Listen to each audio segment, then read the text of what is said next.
DreamHack Open is brought to you by Corsair, Intel, and Monster Energy.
Are you? I'm muted. There we go. I'm back. A little bit of a technical issue there. Of course, I've got Potter and Blair joining us to break this one down. I'm so excited to be getting into all the action today. Potter, are you excited to be back after the player break, joining us for more Counter-Strike action? So excited to be back. I cannot believe how long this break actually felt physically and mentally, but my body is ready, my room is ready, my dog is ready. I need some Counter-Strike in my life, ASAP. I'm very excited to see your dog, hopefully later on today. Blair, what about you? Have you been resting and recuperating, maybe playing a little bit of Counter-Strike in this break? I wasn't resting. I mean, like Potter said, no Counter-Strike to watch. I wake up in the morning. I'm like, what do I do with my life right now, right? There's no CS available. And now finally we have some good teams playing, some good CS. I'm ready. I'm raring to go. I have my coffee as well. Yeah, CS, let's go, baby. I'm very excited to be getting into this one indeed. And of course, it wouldn't be possible without our wonderful sponsors, Monster Energy, Corsair, and Intel. Thank you so much for making DreamHack Open possible. And it really is great to be back, especially coming off of the player break straight into an Open. And we've got some incredible teams competing here, haven't we, Potter? Yeah, we do. This is, as I said, it's exciting, but I'm hoping that the players are a lot more awake than I am. It's pretty early here in America. I know it's still kind of not early in EU, but still, you know, the rust, the form. What kind of form are these players going to be in, especially considering the fact this is the first tournament back, as you mentioned, Freya, but also just the rustiness, you know, how fast are these players going to shake it off and get themselves invested into this tournament? So these are the kind of questions that are racing through my mind right now. You know what? It's always early here for gamer hours at midday in the EU. You know, I'm very excited to see what these teams are going to be bringing to the tournament. And of course, it's been a while since we've had our last stop at DreamHack Open tournament. So I think it's time that we cast our minds back for a second and take a look at stops 1 and 2 in Anaheim and Leipzig. We're really excited to play again in the German tournament. I expect to be at least in the semi-final, to be honest, and we're all excited to play here. The German organization on home soil. Thompson saving the life of his teammates on the side for a little bit longer. Snappy 1-on-3 to save the day for Heroic. Can he do it? No, he can't! Big secure their place in the grand final! At his bomb site with 30 seconds, he has everything to do. He just has to hold the tunnel, and they line up for him. Big, and Aussies go home. An absolutely memorable performance. I can't believe we've seen that. The luckiest German crowd in a long time.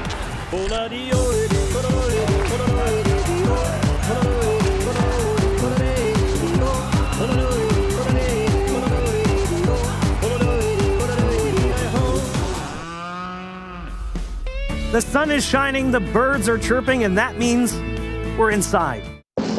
Winning the tournament would definitely be insane. I think the kills are coming in all in favor of Genji. Whoa, Storm, that was thrilling! Finds the headshot onto Sergey. Beautiful defense once again. Find an opening here.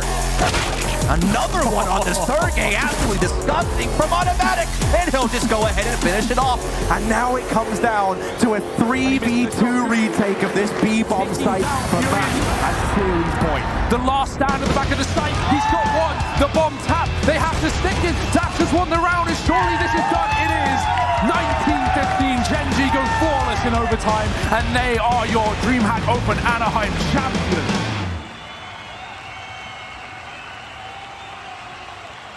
Some incredible memories there, not least the yodeling in Leipzig, one of my highlights of the tournament, but also obviously big lifting the trophy there. And I feel like it was foreshadowing what has been an incredible year for them, Christine. Yeah, definitely so. And I mean, if we think back to Leipzig as well, it was so unexpected. I think the only person in the green room was Dagny, our producer, that was like so believing in this big project and saying that they were going to win. But honestly, on paper and on the desk, it was a huge surprise. And they've been surprising event after event. If you take a look at their event history list, they've gotten first, second, or third place, mostly first places since Keto and Searson have actually joined this lineup. So I think it's been more of a success than any of these players ever imagined. And so they are absolutely on a huge trajectory right now. Yeah, they're definitely one of the favorites coming into this tournament. And I also wanted to bring up DreamHack Anaheim. Of course, we saw Gen.G lifting the trophy there. And obviously for you, Blair, that must have been a pretty of an awesome moment because Bentek, your boy, lifting a trophy on his first LAN tournament. Yeah, finally, right? Getting escaping Elo Hell in Asia, heading over to NA. You look at his team, you're like, Daps, he knows what he's doing. We all know what Daps can do with new players. And you have to look at the lineup, you're like, automatic, he's been struggling, Thom and all these guys, and they click. And somehow they make it work. So that's a team I'm gonna be keeping an eye on. Yeah, they're not the level of Liquid right now, but I feel like they are on the trajectory, the upward trajectory throughout the year. And by the end of the year, we might be seeing Gen.G being a real contender. Well, as always here at DreamHack Open, we like to check in with the players ahead of their matches. And today, we've got a very special treat in the form of Tip of the Day, and it's Cadian. Let's see what he has to say.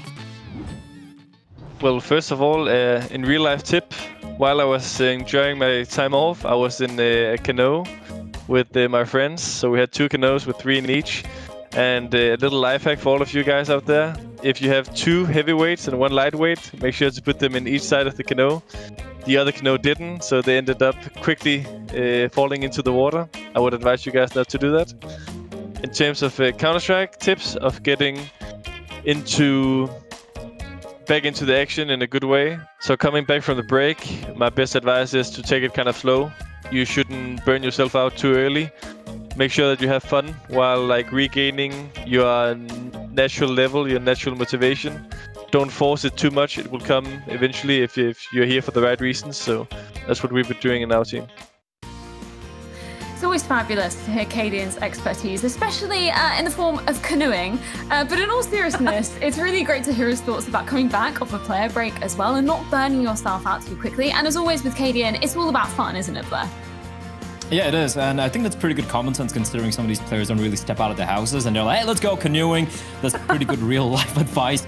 But yeah, coming out of player break, if you look at the interview, we saw an interview earlier with Toby, the coach of Big. It's like we're very well rested and whatnot. I don't know. I think that might play a factor in some of these teams having slower starts from the favorites in this particular matchup. And for a team like Endpoint, for example, or a Forza, who's been struggling off late, for them to kind of make an impact in this event, I feel they're going to have to rely a little bit on some of these teams being a little cold, so to speak, getting off into to the start that they're looking for. Yeah, for sure. Costa, in your opinion, what do you think these players need to be doing coming off a break period? Because I feel like some of them might have been practicing, some of them will have been taking this time just to rest and recuperate. What do you think would be your advice for them?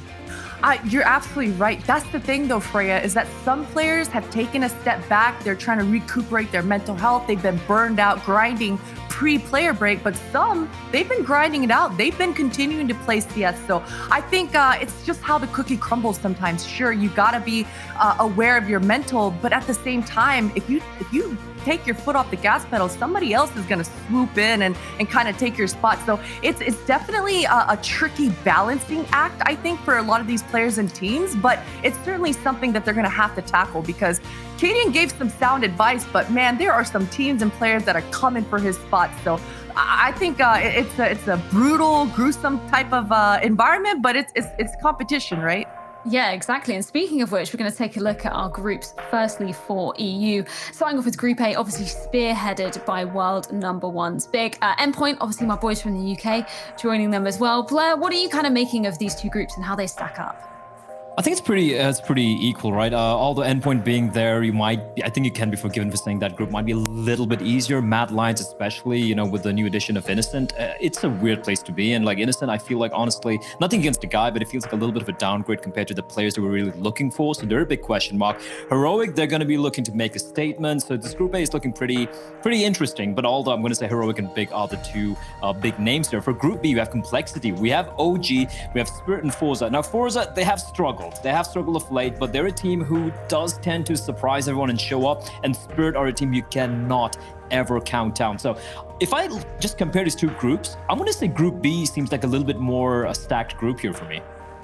Yeah, no, I totally agree, especially with, you know, Complexity coming in there, being those juggernauts that Jason, like, you know, promised they would be a while ago. Now they're really starting to show their form. And obviously moving on to NA as well, we've got Liquid rounding off Group A, which is going to be huge considering the roster change, right, Christine?